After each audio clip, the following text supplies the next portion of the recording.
Holy Florence Pugh fan casting Batman!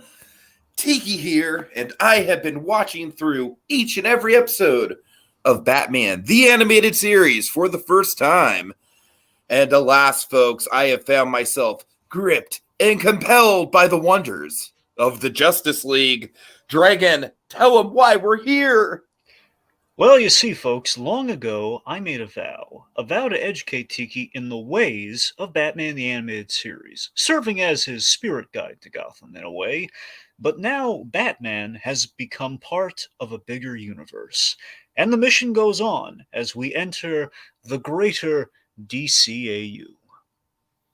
So, crack out those wedding invitations and uncork those champagne bottles. We're talking about Maid of Honor, Dragon, and I totally botched that intro, didn't I? There was something I should have said. Well, I think I just think you stole on the champagne. That's all I kind of know. It's like, well, it's good to the champagne. It's taking forever to get there. Okay, no, because I was seriously second guessing myself because I was like, wait, was there a second part of the outro that I needed to say, or was it literally just the title of the episode? Yeah, it was just the title of the episode, right? Yeah, just tell them what the episode is. Yes. Okay, it's Maid of Honor. All right, so crack out the wedding invitations and pop the champagne. Dragon, tonight we're talking about Maid of Honor.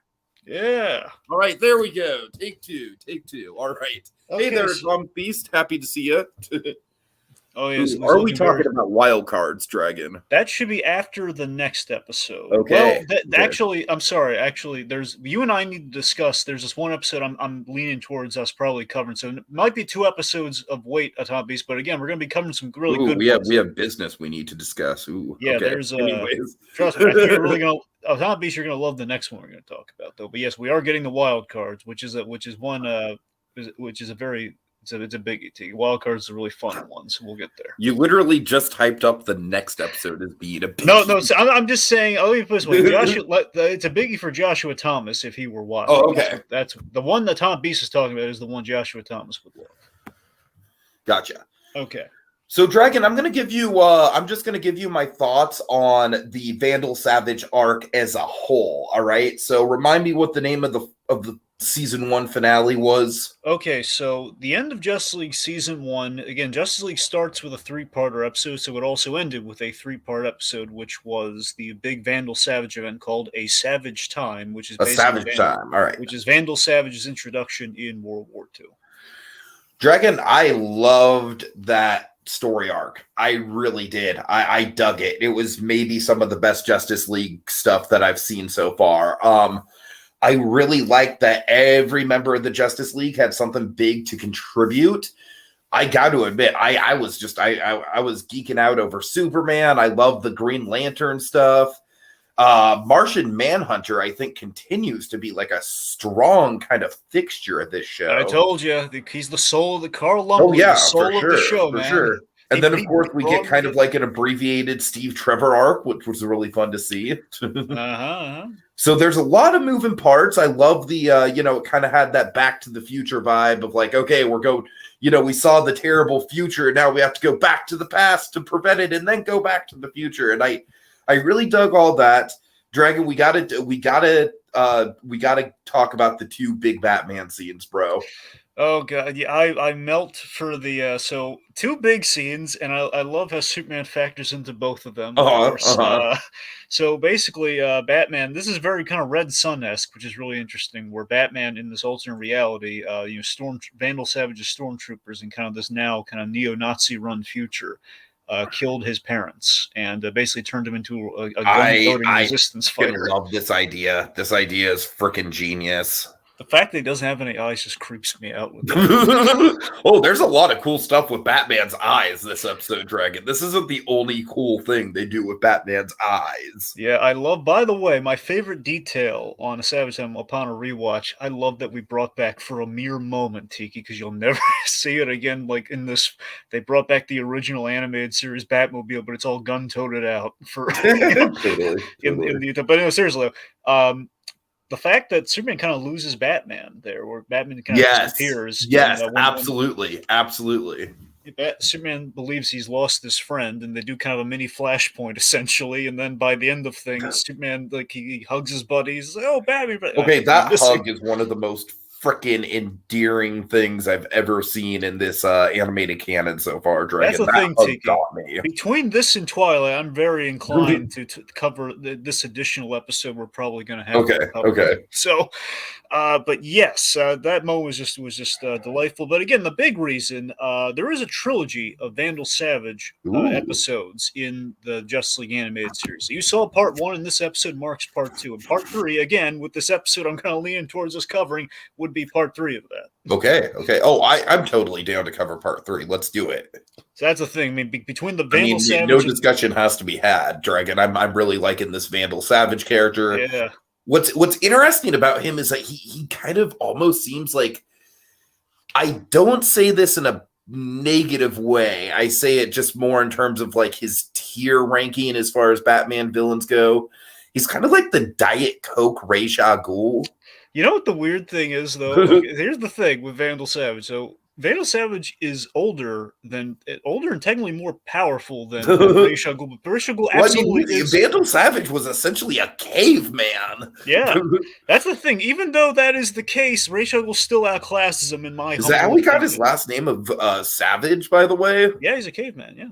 Oh man, that's cool. That's cool. That's pretty much it. Yeah, so that's what I'm saying. For me, it's always been, my immortal is always going to be Ra's al Ghul, but technically Vandal Savage does kind of outrank him in terms of power set and kind of longevity, oddly enough, but still. But yeah, so of course, what did you think about Phil Morris playing Vandal Savage? Oh, I mean, he's great. He's great. Just a very, very classy sort of villain, but also very scary at the same time, obviously. Let me ask you this. Do you remember Phil Morris? Name rings a bell, Dragon. I'm sorry. No, you're going to love this. He plays a whole bunch of stuff. I'm going to tell you the one you know him from, okay? Okay. Dr. Sweet from Atlantis, The Lost Empire. Oh, there we go. Okay, yeah, that makes sense. Yeah. Big one for me, Jackie Childs from Seinfeld. He plays the Johnny Cochran parody in Seinfeld. Very hilarious. Okay. And he's like the Martian Manhunter in Smallville. He's great. Okay, Tom Beach just points out probably Justice League told Batman about Savage killing his parents in another time, so Batman really wants Savage to pay. Yeah, well, that's the thing. They did loop him in at the end of that episode. So when Batman does his awesome moment in this episode in regards to Vandal Savage, it might be a little bit of something behind that. I could buy that. Totally. All right. Oh, when Dragon, I need to point out, I'm sorry. Do we have anything else to say about the part 1? Well, I mean, you were going on about the Savage time. We haven't really talked about. I didn't give any background on this episode yet, so. No. I'm just going to give you my reaction to Maid of Honor now. Okay, well, yeah, please do. Yeah, what did you think of Maid of Honor? So I really like this episode a lot. What's funny is that I really like this princess character, and Audrey, I think her name is, right? Yes, Audrey, yeah. Princess Audrey. So when I said Holy Florence Pugh fan casting, Dragon, all throughout this episode, all I could think of watching this was like, oh my god, this character, like, she's probably a super obscure character. She probably only pops up in this one episode. I don't know. But man, if I were to fan cast her, Dragon, Florence Pugh. Yep, good old Florence Pugh. Pew pew. But no, seriously, she's got that Yelena charm to her. Oh, for sure. Yeah, I mean, that's spot on casting. Again, like, I doubt, unless there's like a full-on kind of Casnian movie, I don't think that's going to really happen. Right, but, right. I don't know. You never know. Who knows? Right. Anyways. It's not like Florence Pugh's dance card's full these days. Oh, I know, right? Yeah, she's not doing anything. Just like, wait, you offer me role? Yes, let me get in on it. Oh, God. Of course, that's. I don't know why she would have that accent, given that she's no, she definitely doesn't. That's the thing. Like, I'm going with Yelena right now. I just realized, oh wait, I know. Doesn't sound like Yelena. Oh God. Okay. Anyways, so yeah, this episode's a lot of fun. Dragon, it's stupid. I felt so stupid about this. Asking about the Bruce and this is Diana why you should watch both parts and then go back to watch them both again for the rewatch. I know, right? I really should have done that. I felt dumb, but No, it's a good Batman and Wonder Woman episode. I got to admit, it didn't really blow me away. Like I said, I just felt like it was a fun episode. I feel like that's the best way to describe this. I had a lot of fun with the Princess Audrey character. I had a lot of fun with the Bruce and Diana dynamic. Vandal Savage, I honestly think is just like, I love how over the top he is here, and I also like that. He's trying to play being an innocent, cool guy, but he's just not doing a good job of it. And then, like, as the episode goes on, it's like, fuck it. Fuck it. Yep. So I love how he just goes from, like, I'm going to put up this front and I'm Vandal Savage the Third. Ooh. And then it's just like that when that clearly doesn't work. It's just like, no, I am definitely the real Vandal Savage. Yep. So that was, fun, Dragon. That's it wasn't the most mind blowing or complex or emotional in the concrete episode, but I had a lot of, I had a lot of laughs in it. I enjoyed myself. Okay. All right. So let me tell you a little bit about this episode. Not a whole lot. So the director on this was the great Dan Reba, who did Secret Origins parts 1 and 3, and Wonder Woman episode Paradise Lost. Now, the writer on this, the incomparable, the wonderful, now unfortunately passed, Dwayne McDuffie. So Dwayne McDuffie, of course, co-creator of the Milestone universe, just the Milestone, the comic company, as well as pretty much all the great stuff that they've done. Now they're very much on the rise right now, working on movies and adaptations of their stuff. Co-created Static Shock. Mm-hmm. Well, Static, the character, which I believe he also had hands in the Static show, and did one of the Wonder Woman episodes, Fury. Now, speaking of all these Wonder Woman episodes of Justice League, the studio worked on this was Coco. Coco did all the Wonder Woman episodes. They had Paradise Lost, they had Fury, did Secret Origins, and, since you mentioned it, they did a Savage Time. Very similar. Yep. Very, very, very smart. Like, let's get a consistent look going on here. Let's get Coco in on this one. So, this is a big Wonder Bats relationship starter episode. Dwayne McDuffie, he excels at romance and character interaction, so he very much had a lot of fun with that, as well as he loves writing Vandal Savage, and I believe I forget if I got to look back and see if he had hands in a Savage Time or not. He probably did, just given the Steve Trevor that's involved in there in the romance kind of signature of McDuffie. I would like to think that he wrote. I know he writes the third part of the Vandal Savage thing, so I'm assuming he had, because he loves bringing that character back a lot. Let's see. So again, this is the return of Vandal Savage, who was introduced in a Savage Time. A villain so bad, so evil, he replaced Hitler and put him on ice. He's kind of like the more effective, like Red Skull with a dash of Ra's al Ghul's power set. There you go. Yeah. So, here's something to establish to loop you in on, Tiki. Because I know it's been a while since you've kind of gone through Superman the Animated Series. Oh, yeah. So we established Casnian officially in Superman the Animated Series, back in the pilot for Superman the Animated Series, the 3-part, origin movie thing, where got racial, where Lex Luthor, Lex was doing a deal with John Corbin, basically doing a weapons deal with Casnian. That's the idea is Casnian will be brought up as like, well, we're doing weapons deals with Casnian or running like diplomatic matters, but that was the first time Casnian was really brought up. And then we kind of factor in down the line, and like we mentioned, Return of the Batwoman, the mystery of the Batwoman. So this is the first time ever, and I think only, not only, it's the first time ever we actually go to Casnian. We do it again in, I believe, at the top of one of the JLU episodes, but down the line. Mm-hmm. Anyway, so again, this was always the political kind of go-to nation where Young Justice down the line, they would update this. Is it kind of like DC Sokovia? Exactly, Tig. That's kind of the vibe I was getting. Yeah, so that's the thing. It's kind of the Russian fill-in. It's the Eastern European kind of Russian fill-in, because we can't say Russia because we don't want to cheese anyone off. Russians. Yeah, it's Russians. Like I was quoting Indiana Jones in the 4th movie. Well, I know that, Tiki. Yes, it's like Russians. I hate these guys. That line. Yes. Yeah. Anyways, Russians. I hate these guys. Anyway, sorry. Anyway, so the point being, they were the political go-to fill-in for Russia. Like in the comics, you had Corto Maltese, for Dark Knight Returns, and in Young Justice, years later, they had kind of a North Korea fill-in, North and South Korea fill-in with Malaysia.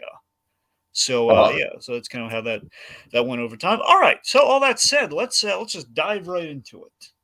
Okay, so Dragon, it's a party time. Party, bro. Yes, in Paris. Because Dragon, you and I are the two biggest party people, right?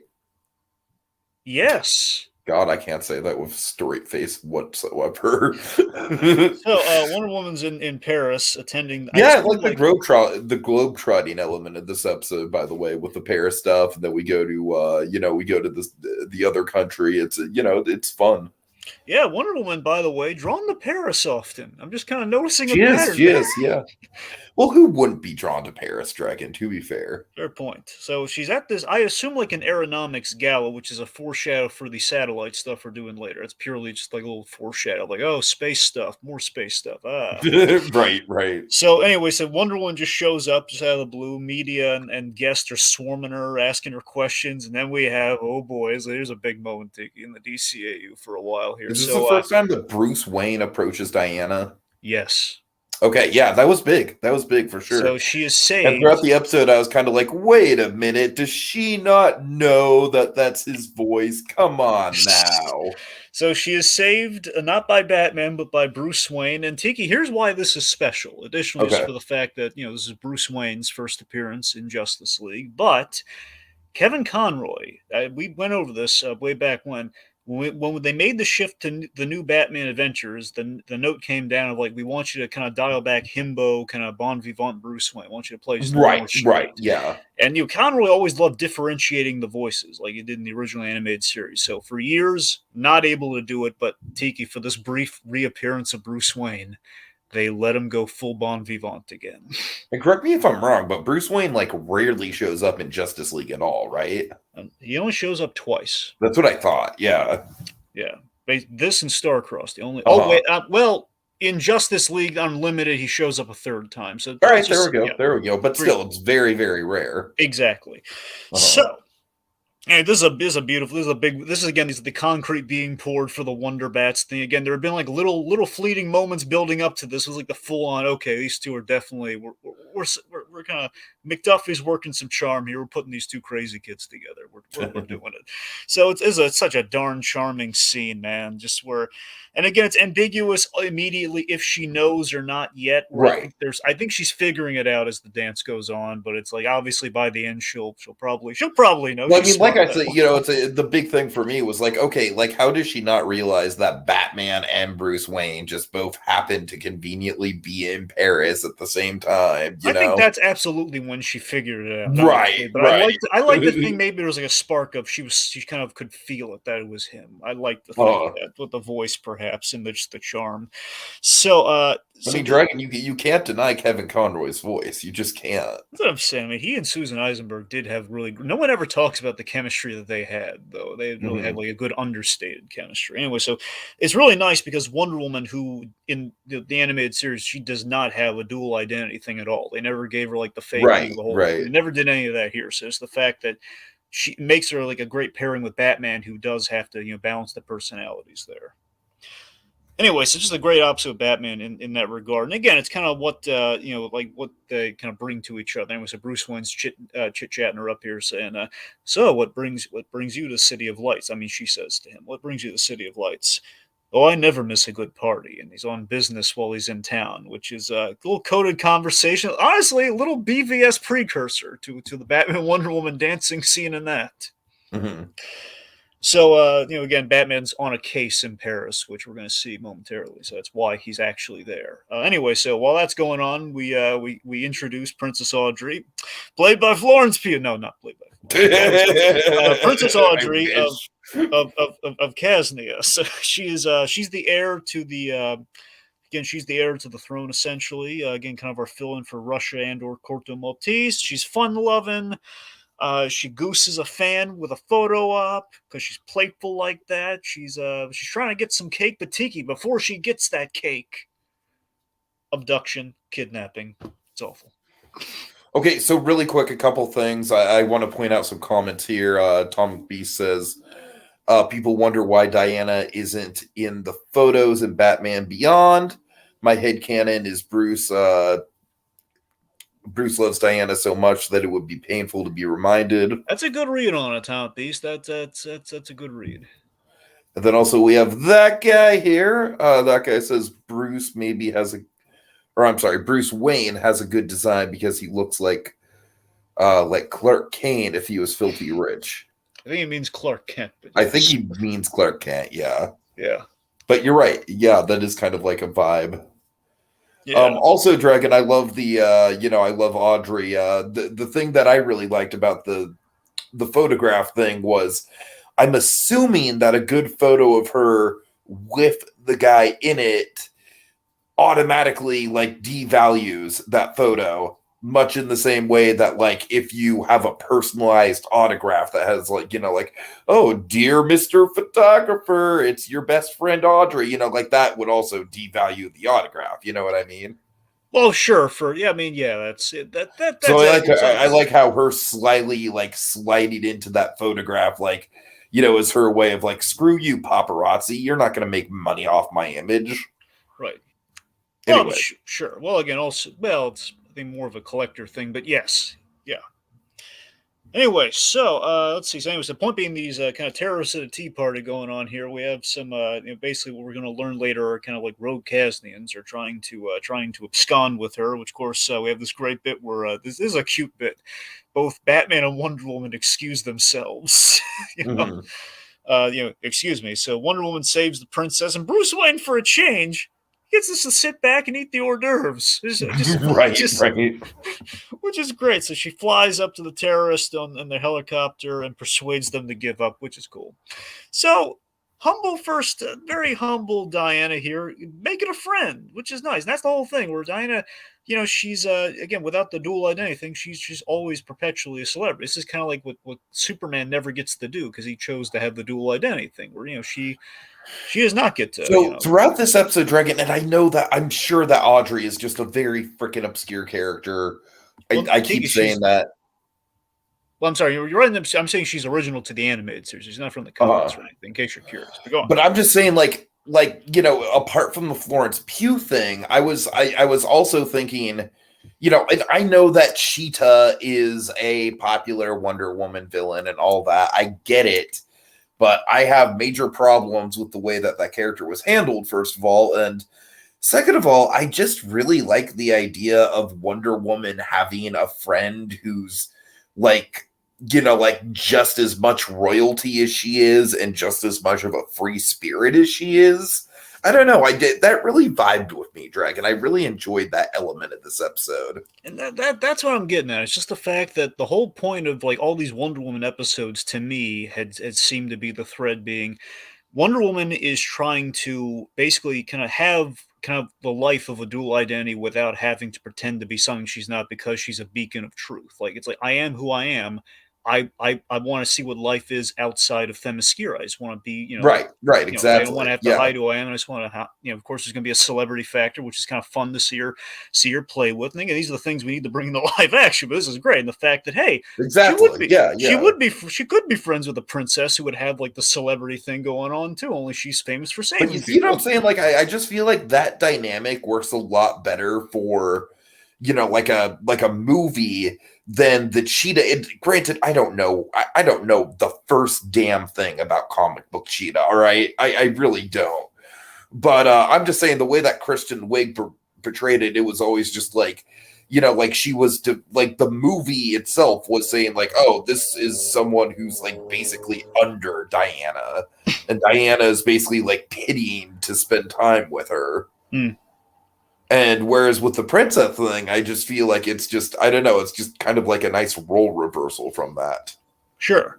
So, Wonder Woman, the idea is like Audrey, we see that she genuinely cares about her home nation, but she's not really taking the matter seriously, kind of like a little party girl-esque here. And Wonder Woman is, she's sticking up for the guards. She's throwing some shade at the guards, like, yeah, these guys are a lot of help. Like, oh, no, trust me, these guys would have been in trouble. Anyway, so like, someone's very serious is trying to get at you here.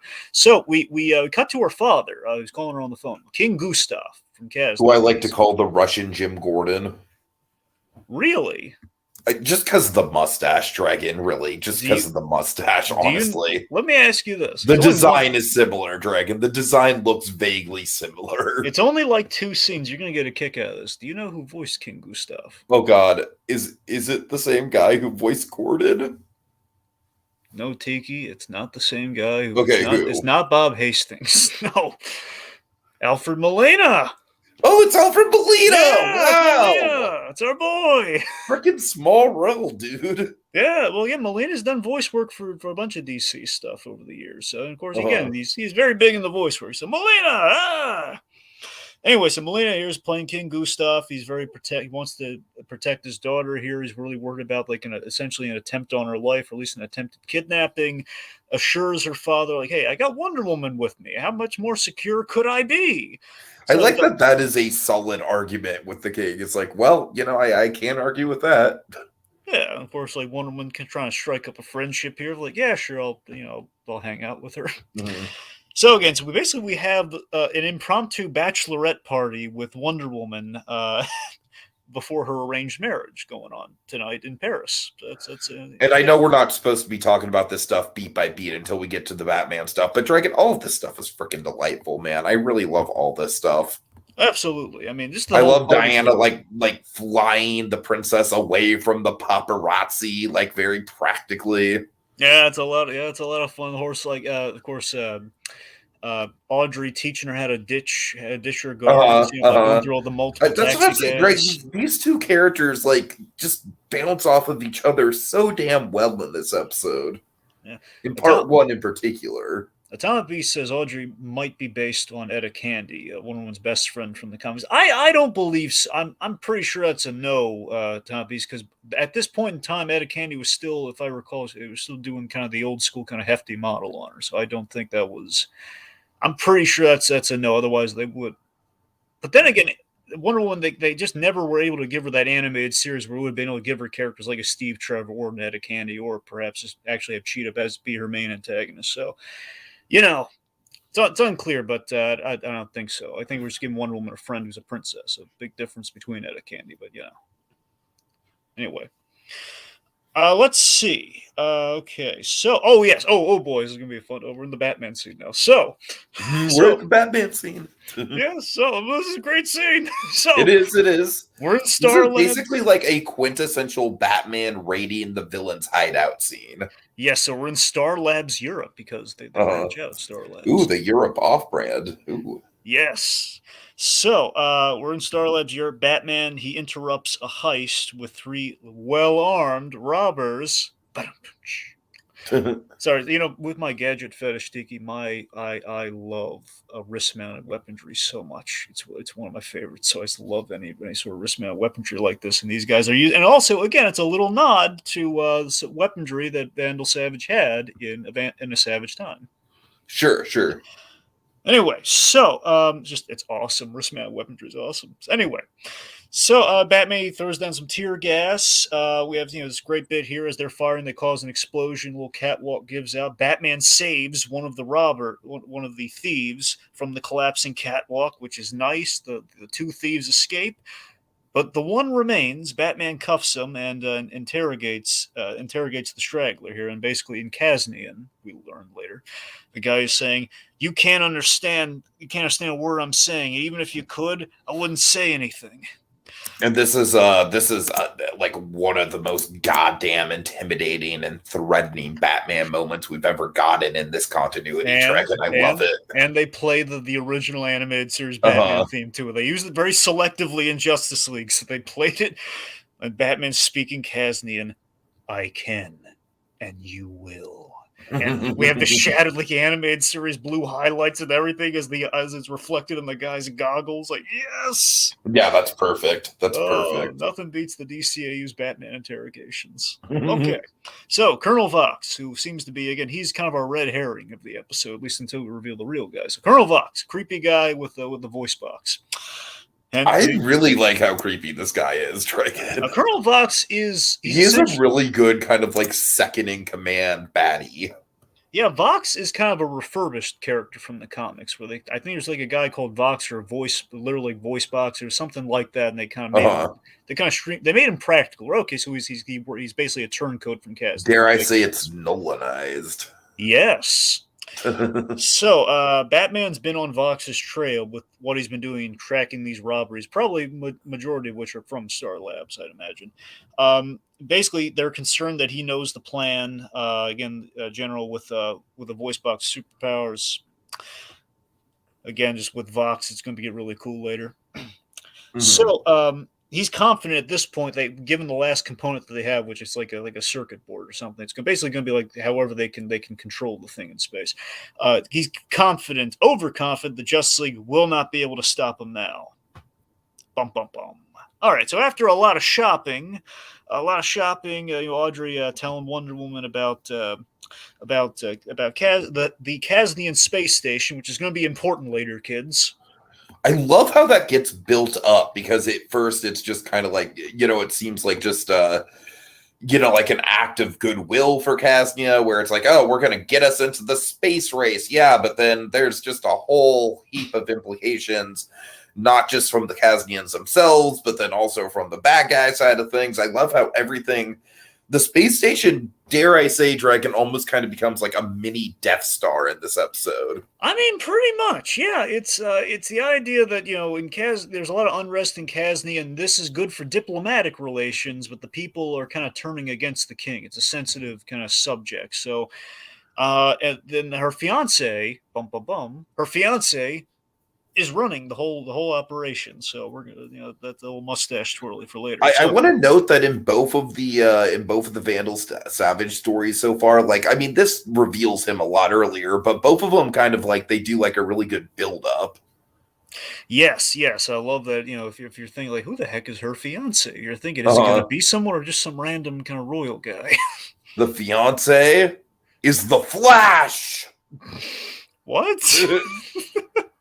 I'm just saying, how fucking weird would that be? That'd be very weird too. Oh, hey Diana, what's up? Flashy and tell me you're Flash? Why are you marrying the princess? I don't know. It's a Tuesday. Just seemed like a good idea.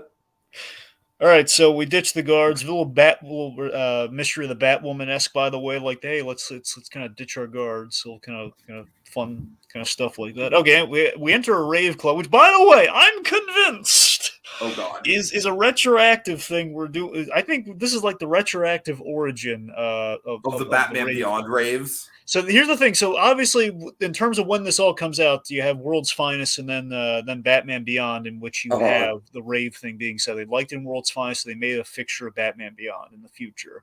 And basically now it's like, okay, well, now we're going back in the timeline. We got to set up the rave thing. So I think we're trying to squeeze in a few raves in there to say it didn't come out of nowhere. It was a thing. Man. It was growing in popularity. So they're at a rave club. They fly away from the paparazzi. A fun night is had. We're on the Eiffel Tower. You get taken in the sights. We have a cutesy little reference to Wonder Woman's origins. Whole feet of clay thing, like her dance. I won't tell you when you got feet of clay. You have no idea. Okay, so then the crazy woman jumps from the Eiffel Tower for Wonder Woman to save her. Oh, it's spectacular to have super friends. So again, basically, we're kind of foreshadowing that ultimately she's going to rather die than marry her fiance. Ultimately, I think that's kind of what we're teeing up. There's kind of some fun, reckless kind of superhero insurance going on there. So, point being, Wonder Woman, after a fun night is had, kind of getting to know the princess and the situation, returns to her hotel. Enter the Batman, just sitting down. With just Batman, very convenient timing, Dragon. Very convenient timing, I might say. So we have kind of a fun, casual Bat entrance, by the way. There's Batman just kind of sitting there, like the father. I almost kind of equate it to, the disappointed parent who sits up at home after the, waiting for the kid who snuck out to get back home. I can just imagine Batman, with Dick Grayson as a kid, just saying, "Oh my God, any idea what time it is?" Batman of all people saying, "Do you have any idea what time it is?" Like, I was out with Barbara. I don't care. Do you know what time it is? I worry. Diana, do you have any idea what your little princess friend has been involved in. Alfred's been cleaning the cave twice all night. Oh God. But yes, so that's what this Batman in broad daylight's always. Wait, hold up. I'm sorry, Dragon. We need to press rewind on that rave scene for 1 second because there's a very Animaniacs-esque gag that goes by really quick that I want to point out. All right, what is it? Okay, so it's when the princess gets the oh God, hold on, I have it right here. The bouncer lets her in. Yeah, look what I found. Party favors. And then she straight up says, like, do you want a couple of them and we can go back to the VIP room? And I'm like, whoa, oh boy. Oh, okay. So basically, Dragon, what we have here is implied orgy. Yes, so again, we had a goose earlier in the episode. There's a lot of dirty jokes slipped into this. I know. There are quite a few dirty jokes, Dragon. I was saying, did one of the Animaniacs writers slip his way into the writer's room on this one? Well, again, I'll remind you, the animated series is founded on the lead Animaniacs writer with Tom Ruger. But there you go. Well, but that wasn't. I can see his influence. His influence is there for sure. But also, Tiki, I'll remind you, it's kind of with our runner we have going on here. We're on the Big Boy Network. We're on Toonami. Ooh, all right. Yeah, We're a Big Boy Network. Anyway. Wow. We're a Big Boy Network. He played Dragon Ball. Yeah. And Hamtaro. All right. Anyway. We have the goal to put Space Ghost behind a desk. Oh, God. Oh, all right. This is going off the wheels. And he's going to like that desk. All right.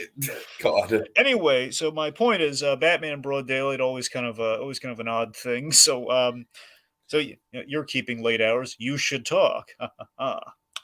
So she's asking, this is cute, a little playful chemistry between the two of them, like, you're checking up on me. And again, maybe her putting 2 and 2 together as well as like, hey, you're taking kind of an interest in me, aren't you, Mr. Loner?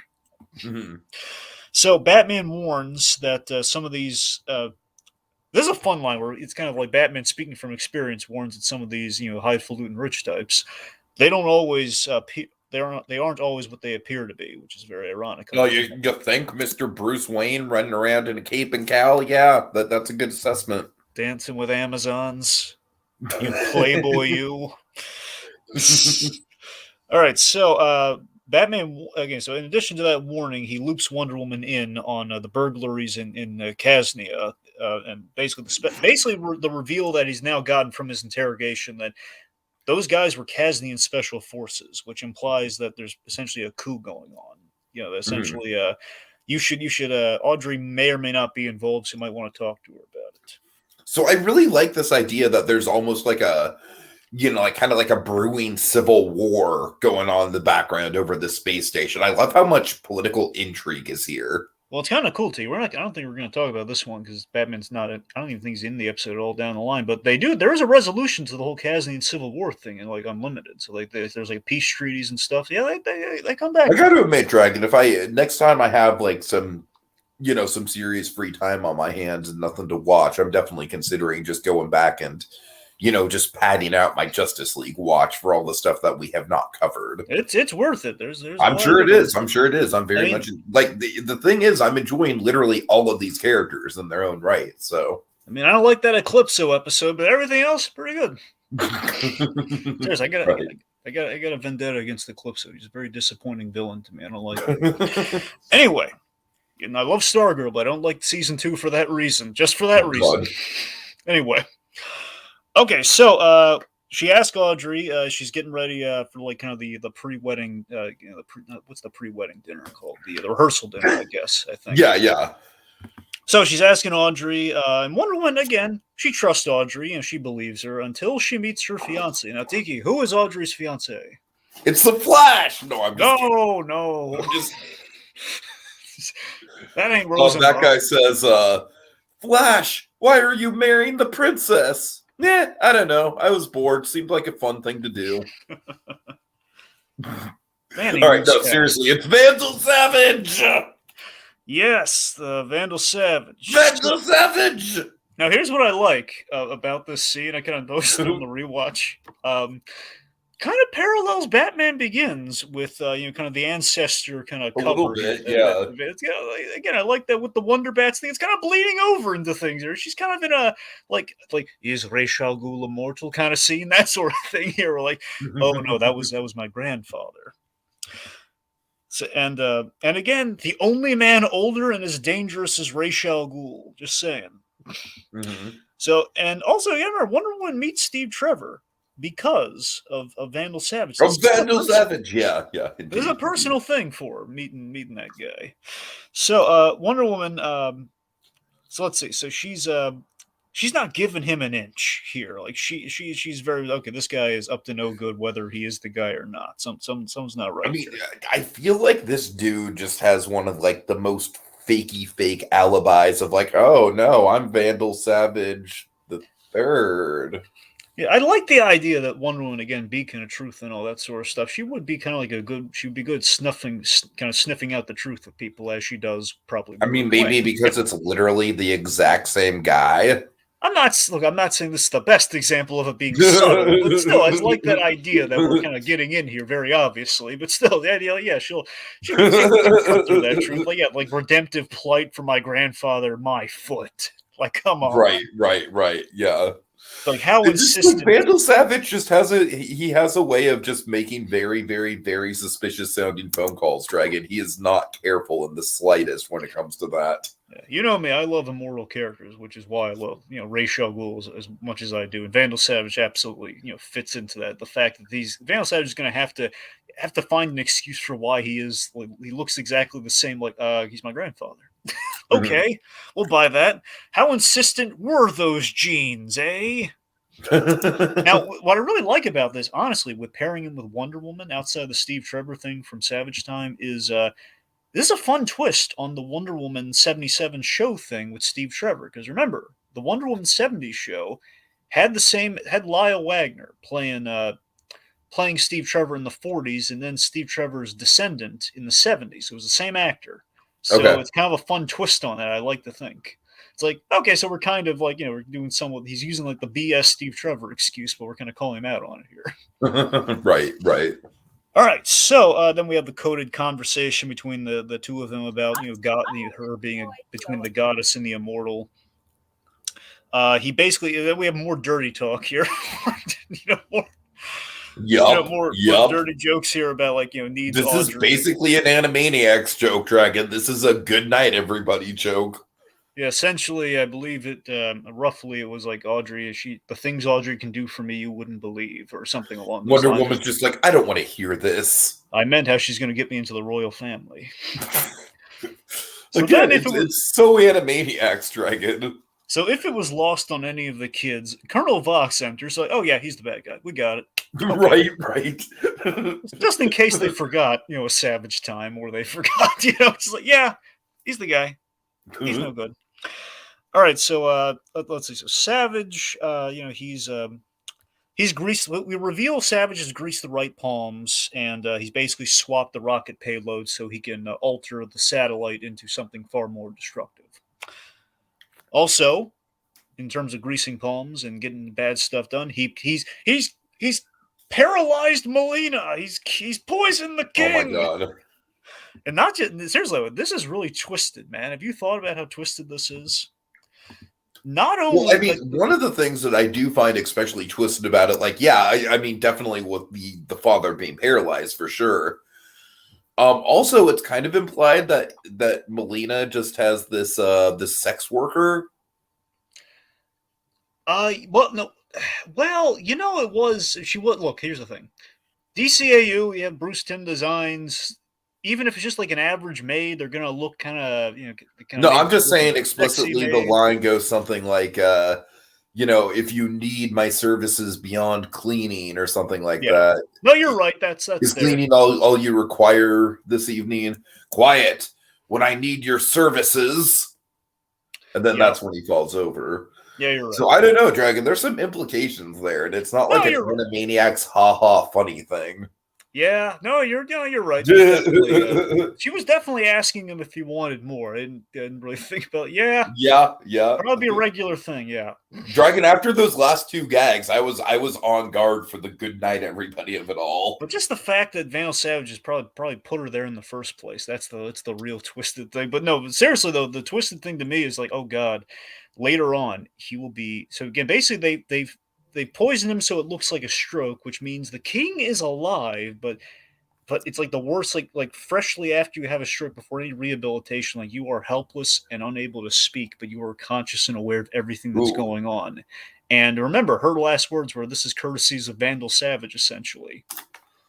So that is twisted and knowing. Oh God, my daughter! I've set my daughter up to marry this guy. Oh, what have I done? Right, yeah. And I love that we don't put a fine, like the king. Assumedly, I mean, I'm hoping for some recovery, but assumedly, king permanently paralyzed like this. That's horrible. Like we don't put a band-aid on. Like, hey, my dad's better. Like, nope. There's no magic brace that they can put on him to make a paralyzed victim better. No, not this time. No, we're not living in a Nolan universe. All right. Anyways, Nolan with your super realism. All right. I'm sorry. All right, come on. Let's peel it back a little. Okay, so Wonder Woman's on on a call with Batman again. Bruce Wayne at the hotel, kind of nice. A little less, some of those brief vestiges of Bruce Wayne. And again, he's putting on the Batman voice, a little throwback to the early animated series. I'm just digging it while we're there. Okay, so the documents check out on Vandal Savage from the Martian Manhunter side of things, and he spent a lot of time with him. He would know, you'd think. But then Batman has that great line: "Papers can be forged." Yeah, Batman knows what's up. He does. So, okay, really quick, we got some comments here. Sure, yeah. Okay. Tom B says, "The maid is twisted, asking if the king wants to sleep with her before he dies." Essentially. Yep. Very twisted. That guy says, "LLL, that's a quintessential adult joke in a kid's cartoon." And then he also says, "Imagine Batman in his deep voice, very seriously looking at the camera and going, 'Good night, everybody.'" Right. Oh God. Sound like the last thing you say before an anthrax attack or something.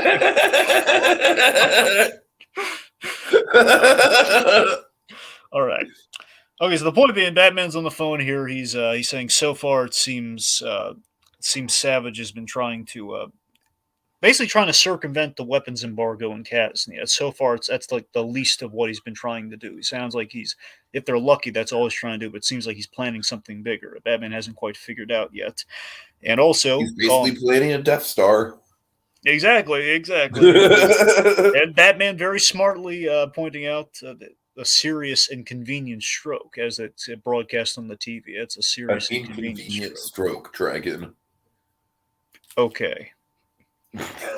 So anyway, this definitely raises some suspicion. Of course, Diane and him are both on their way. Meet you there. Okay, so Wonder Woman, she goes after Audrey's plane to warn her urgently as she's flying to Casnia.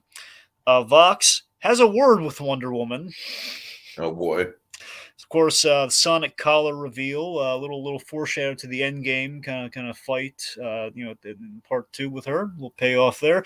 Where I gotta tell you, Colonel Vox looks pretty cool. He's got the jetpack, and essentially he's like a man-made version of Banshee from the X-Men, where he has like. Yeah, I like him. Like I said, I think he's a solid muscle villain, if you will. Yeah, he's cool. Yeah. Mm-hmm. So Wonder Woman fails. Audrey ascends the throne, and she moves up the wedding to be there for her people. And the poor King Gustav, just silent and helpless. Yeah, he's just silently just sitting there, like, "Oh God, what have I done? What is this coming to? Jesus Christ, I can't even do anything." Season 2, really good with the cliffhangers, Tiki. Mm-hmm. You gotta give it that, where it's just a creepy, oh God, we're ending on the paralyzed old man. No. Right. Oh, the horror, and that brings us to part 2. All right, so part 2, Batman comes to Wonder Woman's aid. She crashes. I believe she crashed into a barn somewhere.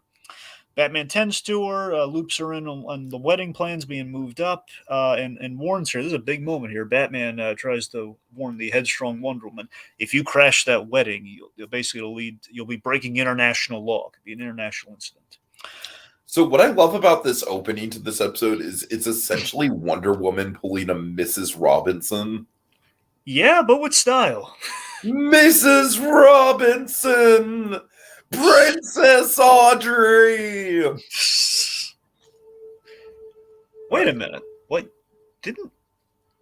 Wait, I'm sorry. I was trying to remember that. Right? Wasn't it not Mrs. Robinson who... Didn't he call out the girl's name getting married, not the mother? Wait, what? I think I'm misremembering that. Anyway. All right, I thought Miss Robinson... Sure he just calls out Mrs. Robinson. Okay. All right.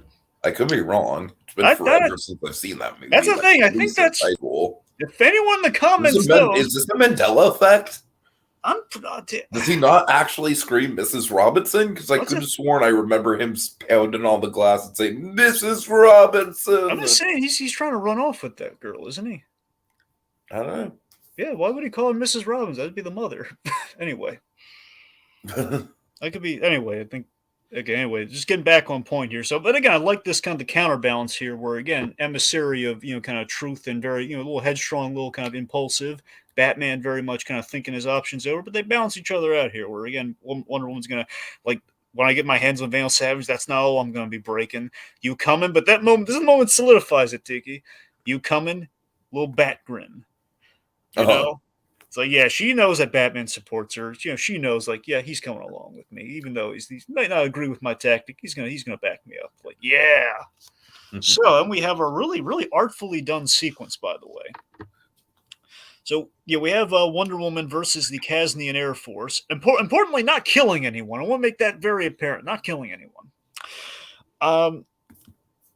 Again, we have this. This is a really fun sequence. We have Batman in the Bat plane, not the Bat wing, because that's 10 times cooler. But we don't have that anymore. It's the Bat plane.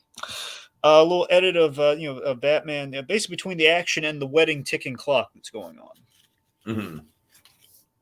So let's see. So again, I like the music that's kind of playing over the silent action too. I thought that was really cool. And this is kind of like a fighty fight McFight scene, but it is cool. She's using her. She's using her bracelets to dodge the bullets. She's using the lasso to literally just swing these planes into each other. It's pretty kinetic action. Throwing some missiles around, saving Batman. The Bat plane gets shot down. And then we have, oh boys, you have to have this in every wedding, and this is a spectacular way to do this. We have the old, does anyone object? So on cue. Right, yeah. Does anyone have any reason these two should not be wed? Enter a tank into the old cathedral. Bam! And then we have, again, if Wonder Woman had chosen her words just a little better, Audrey, I can't let you marry this man. I can't. Right, because it really just does come off as her being jealous or petty.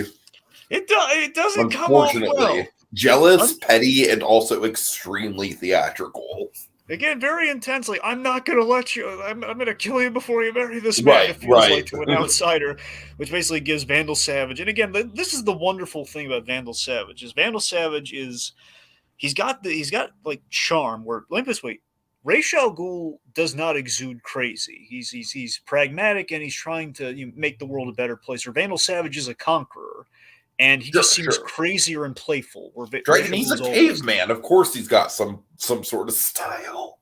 So that's what I'm saying, though. I love that Vandal Savage has kind of a crazy charm that he's picked up over the years. So I like to think because he's been around longer, that's what's driven. He's adapted to different eras and generations of what charming is.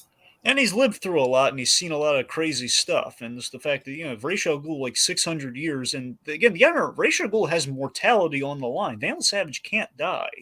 That's the difference. If Ra's al Ghul is he has until he needs the next Lazarus Pit treatment. If Ra's al Ghul is shot, he needs to go to a pit. He can't just heal on the spot. Mm-hmm. So, I just like that with Vandal Savage here. We have the charming, fun, crazy lines. As Vandal Savage just blasts her before she elaborates any further. Says, does anyone else have any objections? So then we have the Vandal Savage charm during the wedding dance here. Says, I'll give you the world. I believe you would. And then we have this creepy bit. We'll see. Oh God. So creepy.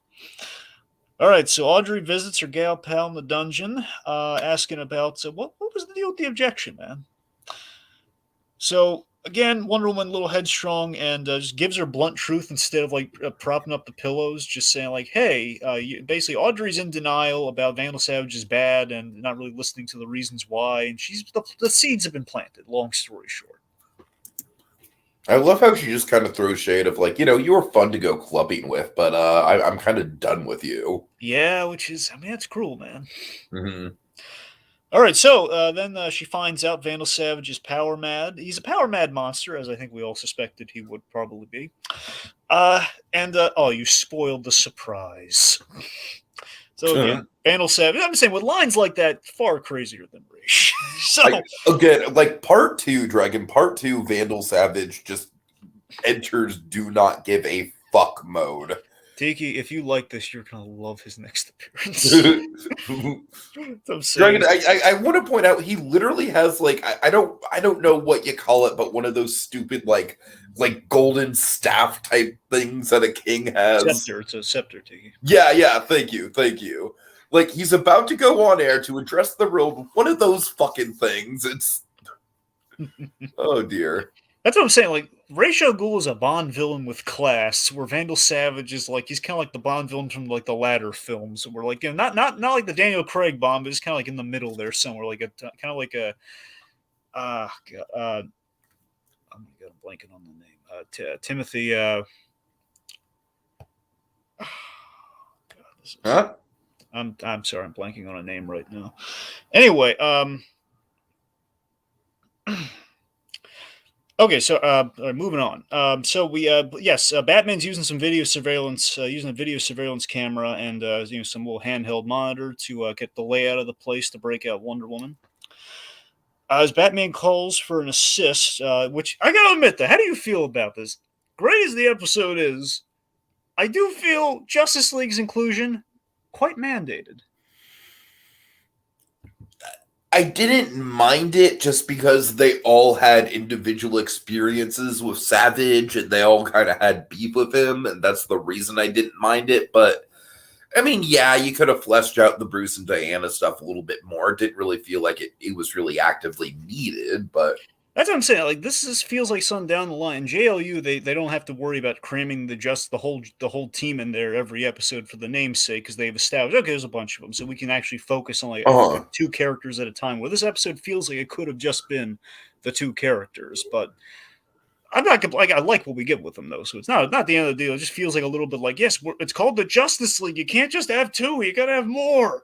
Right. By the way, Timothy Dalton. That's what I was thinking of, the Timothy Dalton Bond. Oh, okay. For a second. Anyway. I was going to suggest Chalamet, but I'm like, no, he's probably not thinking of Timothy Chalamet. I think I was worried about saying Tony Dalton, so I think I stopped myself yet again. That is a very confusing thing, Dragon. It is. That's a very easy thing to get mixed up.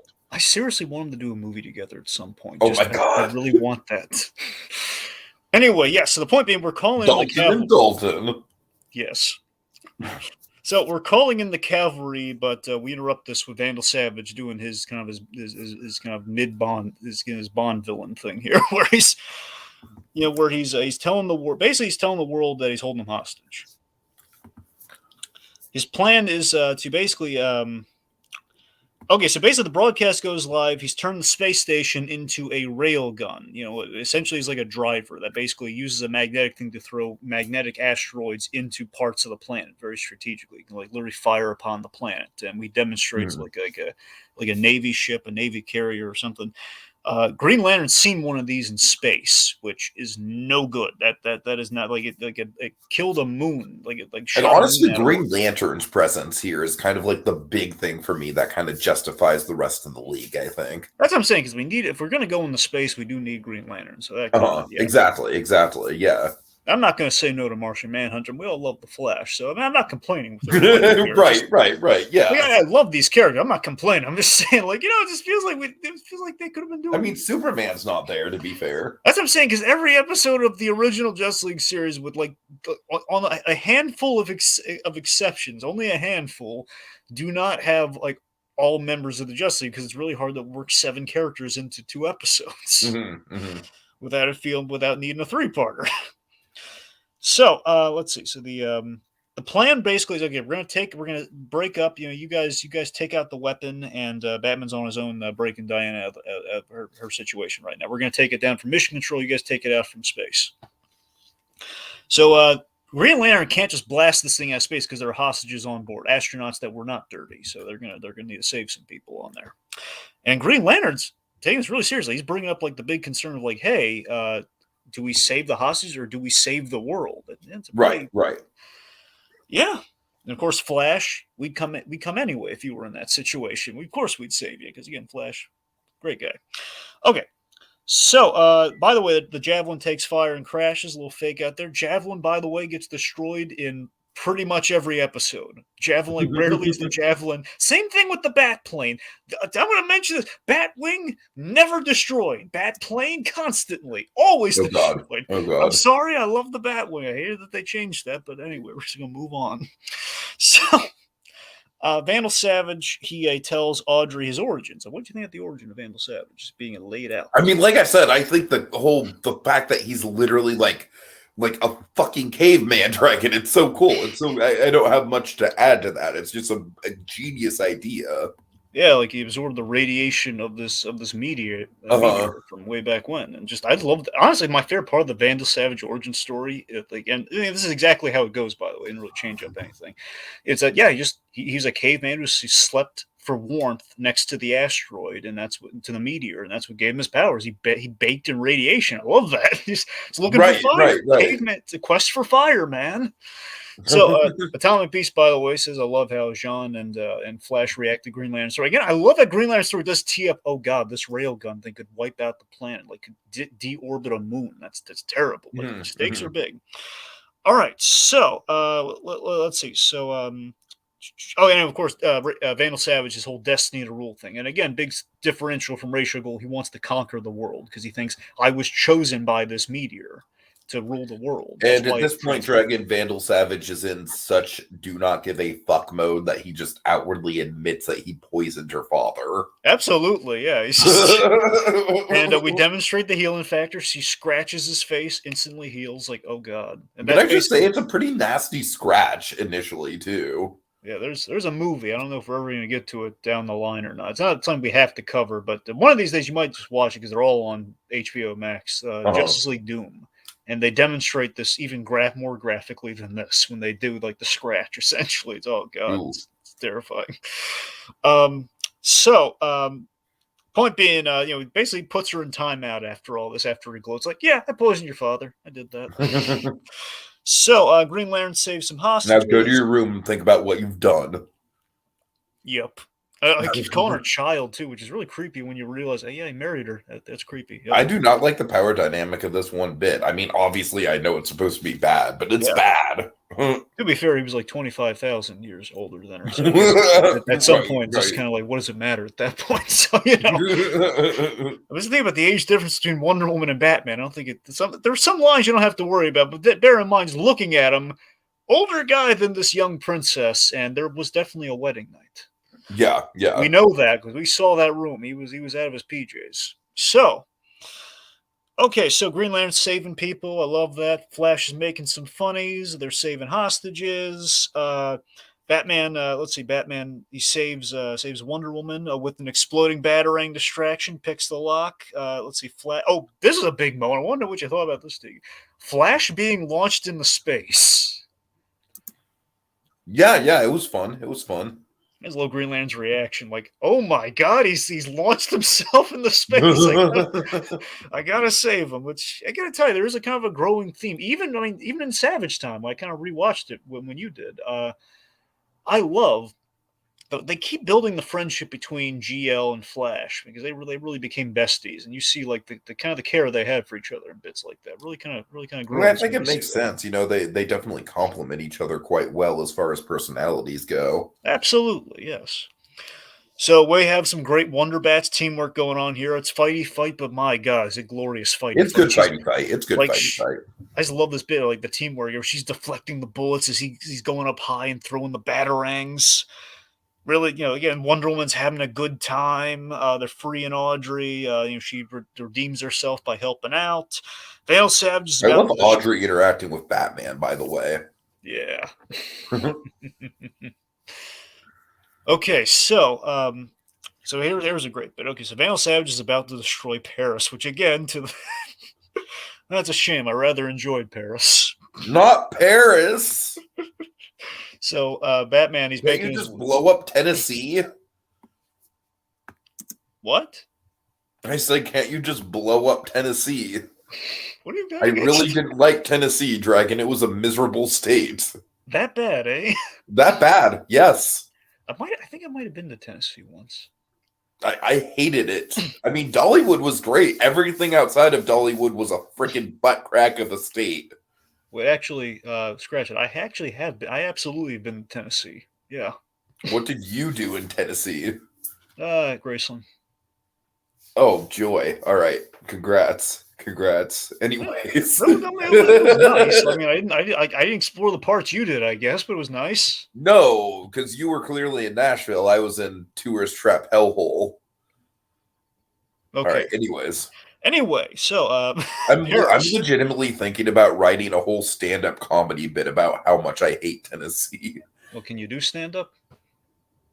I think I could. I mean, I've never done it before, but I think it's something I could learn the craft of. Well, good luck with that. All right.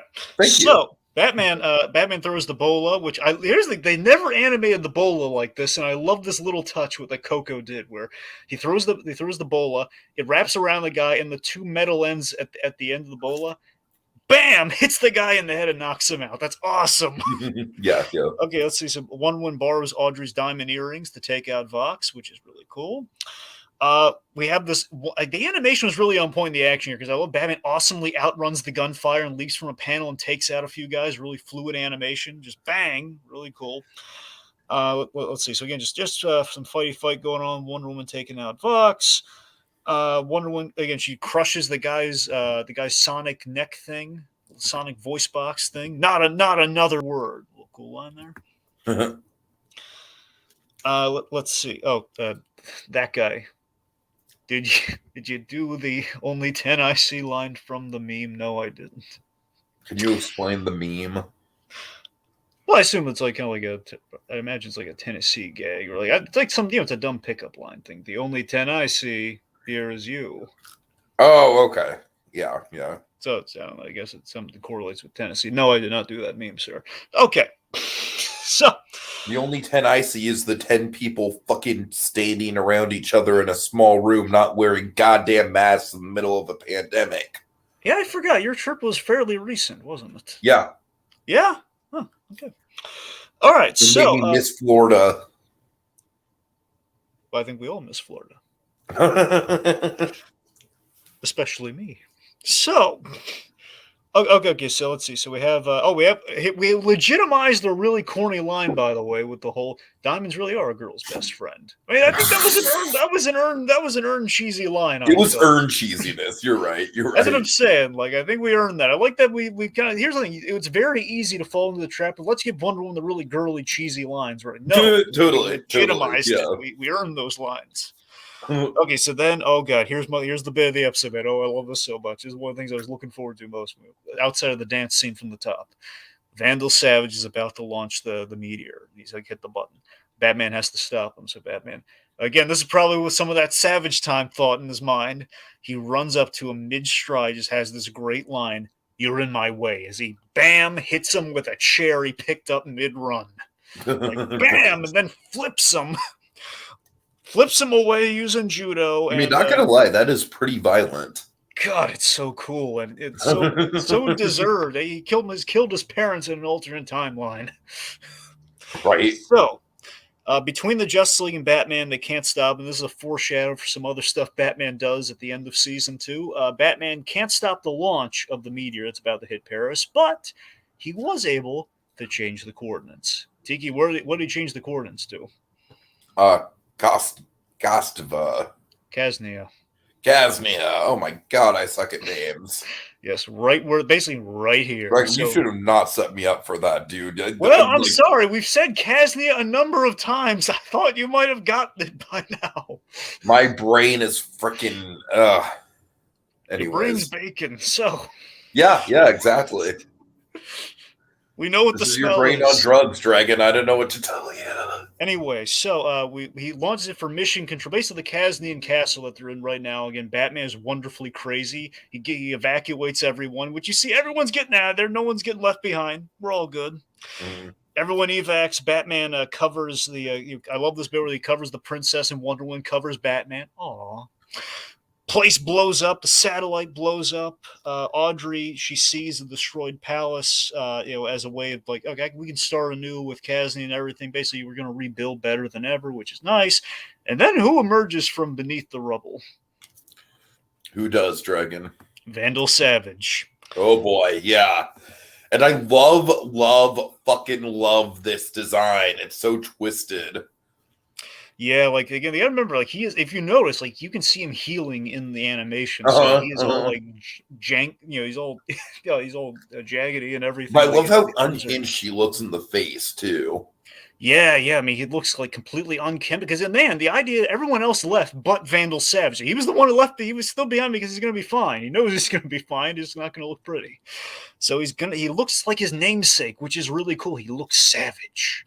Right. So she basically takes him into custody, and this is a really great, daunting line. He looks almost as savage as Macho Man Randy Savage. One could say. All right. So we just have this great where she vows that he'll pay for his crimes, and it says like, "Do your worst, child. I'm an immortal. I can't be killed. We'll see." Which is a callback to like that whole I could give you sound like you're going to give me the world. We'll see. It's like we'll call back to that wedding dance. We'll screw you callback. Mm-hmm. We'll see. We're going to kill you just for fun. Like just with our morning coffee, we're going to kill you and then do it again. So then we have the cute ending, Tiki, which I'm sure answered your questions. Yeah. Made me feel dumb for asking the questions to begin with.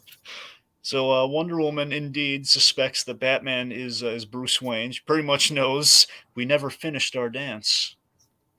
I have no idea what you're talking about. If you say so, but we're still going. You're still taking me dancing. I love that she doesn't push it. Yeah, that's the thing. It's really it's nice. The line's there, but like, let's go dancing. Anyway. Yeah. It's cute. All right. Let's see. I'm trying to think if there's any comments before we wrap this puppy up. That guy says Florida is the state version of So Bad It's Good movies. Yeah, I can kind of attest to that in a way. Just as far as the vibe of the state goes in general, like outside of the theme parks, yeah, for sure, I can see it. There's a charm. Anyways. All right. So, final thoughts, Tiki. What do you got? Final thoughts? I mean, like I said, I really like this. It's not quite like on the level of like mind-blowing or anything like that, but the two Vandal Savage arcs put together certainly made for an interesting watch, and I really like the Princess Audrey character. Again, pew, pew, pew. I want to see Florence Pugh play her somehow, some way. I don't know. Who knows how that could actually happen. But I do think that the character is a hell of a lot more compelling than Kristen Wiig Cheetah. I'll give it that much. Right. Final thoughts for me. This is a solid episode. Not a Hall of Famer by any stretch, but it's a solid episode. I love the usage of Batman, of course, pairing him with Wonder Woman. Again, laying the concrete for the Wonder Bats of it all. Justice League role, again, feels, look, a little mandated, a little proto, before JLU comes in the frame, we can just have kind of a twofer pairing. But I'm not, I love seeing the Flash as much as the next guy. I'm cool. I love the return of Bon Vivant Bruce Wayne, and of course, Vandal Savage always remains so much fun, and he's going to get so much better when he pops up next. Right. And that guy says, I hope Flash's marriage with the princess Oh, God. Right. Dragon, take us out. Multiversal madness. Batman versus Batman again.